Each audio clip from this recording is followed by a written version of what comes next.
Hello beautiful souls. నేను ఇవాళ ఒక కథ చెప్తాను. ఓకే. అనగనగా ఒక అడవిలో సింహం ఉండేది. అదే ఆ అడవికి రాజు. అది ఏం చేస్తూ ఉంటుందంటే దానికి నచ్చినప్పుడు, దానికి వేటాడాలనిపించినప్పుడు, దానికి ఆకలేసినప్పుడు అనుకోండి పోనీ, దానికి నచ్చిన, దానికి అందుబాటులో ఉన్న ఒక జంతువుని వేటాడి వేటాడి చంపి ఆహారంగా తీసుకుంటూ ఉంటుంది. అలాంటి ఒక తరుణంలో ఒకరోజు ఏమైందంటే ఒక జింకని వేటాడడం మొదలుపెట్టింది. అది ఆ జింక పరిగెట్టడం, తన ప్రాణాలను గుప్పెట్లో పెట్టుకుని ఆ సింహానికి దక్కకూడదు ప్రయత్నం చేస్తుంది కదా, అలా చేసింది. అలాంటి క్రమంలో వెంటనే దానికి, ఆ జింకకి ఒక ఆలోచన వచ్చింది.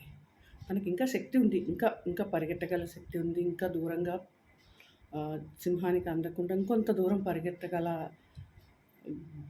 శక్తి, బలము ఉంది, ఎనర్జీ ఉంది. కానీ సడన్గా ఆగి వెనక్కి తిరిగి చూసింది. అంటే సింహం వైపు ఫేస్ చేస్తూ సింహానికి ఎదురవుతున్నట్టుగా నిలబడి ఆగిపోయింది. ఇంతలో జింకను వేటాడాలి, చంపి తినాలి అనుకునే సింహం కాస్త ఒక అడుగు వెనక్కేసి ఆగింది. ఆగి అలా కొన్ని సెకండ్లు లేదా కొన్ని నిమిషాల పాటు ఒకదాన్నొకటి ఫేస్ చేస్తూ అలా ఉన్నాయి కామ్గా. ఒక నిశ్శబ్దం అలముకుంది.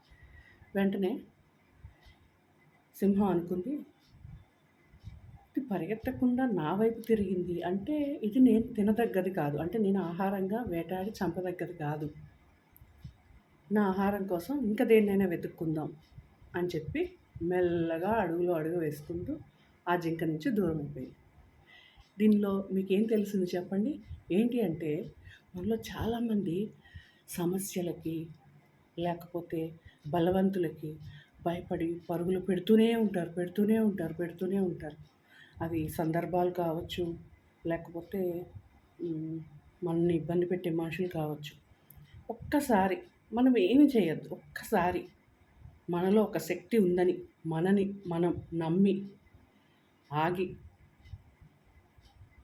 ఆలోచిస్తే మన సమస్యలన్నీ సమస్యలే కావండి. మనందరికీ పెద్ద సమస్య ఏంటో తెలుసా? మృత్యువే. అంతకు మించి ఈ లైఫ్ జర్నీలో మనం ఎదుర్కొనే సిచ్యువేషన్స్ ఏవి కూడా సమస్యలు కావు. ఓకే. కానీ ఇలాంటి మోటివేషన్ మీకు రావట్లేదా? ఎప్పుడు భయపడుతూనే ఉన్నారా? అయితే మీకు తప్పకుండా హీలింగ్ అవసరం. హీలింగ్ సెషన్స్లో మిమ్మల్ని మీరు హీల్ చేసుకోండి. మీ బెస్ట్ వెర్షన్ ఏంటో తెలుసుకోండి. Okay. Thank you so much.